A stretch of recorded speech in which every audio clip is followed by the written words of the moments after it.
So this is where we are. It's about 9 hours later.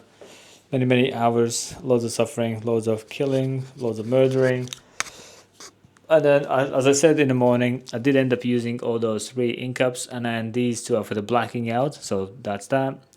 That's, I don't even know, 9 round shader, and then that's 14 liner, 9 round shader. That was the 7 I used for the leaf, and then 9 mag for the mags. And I used 14 liner pretty much for the whole thing to line out. I used a 7 to add extra leaf in there to finish that little guy. I used 9 mag to pack all these areas. And obviously when you work with 9 mag, there's some areas that are really hard to get into, really small needs. So therefore I was using round shader to get into those little areas. What else? 7 for that, 9 mag for that, 14 for that. What else did I use? 9 round shader for the little corners. That was it. And then, as I mentioned in the morning, I used endless black for the whole day.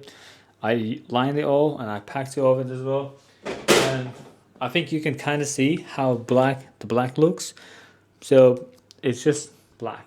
And I love this black. It goes in nice, lines nice, shades nice as well. I've not really shaded too much. Sean said he's shaded a lot more. You can see the previous one's healed. So I need to get some healed shots. You can see that's really, well, I know you can't touch it, but it's super smooth, super neat, solid as well, packed in loads.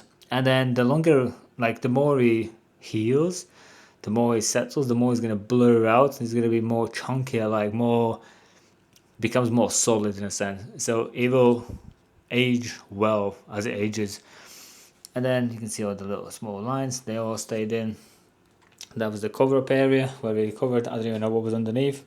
I can't remember now. And overall, all this was a full A3 piece from side to side. You can see it's a massive chunky back tattoo.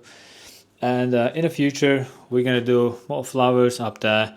We're going to do something more in the middle. Then probably some bum cheeks. Then who knows, maybe we're going to go all the way down the leg.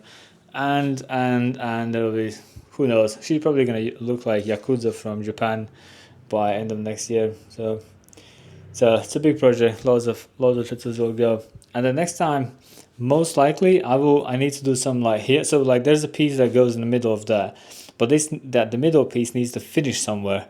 I need to make a finish line. So next time I need to line some lines there, which gives a frame line. Basically what these leaves did there, they kind of made like a frame line where this tattoo goes up to, and then it finishes. So I need to make those finish lines so I can do that piece there. Make sense? And so that's how we puzzle them together. Overall, that was, well, it was filming. I was filming, so, but that was like 1 day session. These 2 another day session, and this is the 3rd day session. If I would have not filmed, I could fly through that a lot faster and a lot quicker, but because I need to slow down and explain and show and talk and do guidance, I try to not drag the whole day because she's a human. She doesn't want to be like kind of, I don't know, make it too long, but I do my best to go fast into tattooing, but then slow enough that I can actually explain step by step what needs to happen. So that's been our day today. I'll see you guys in the next video.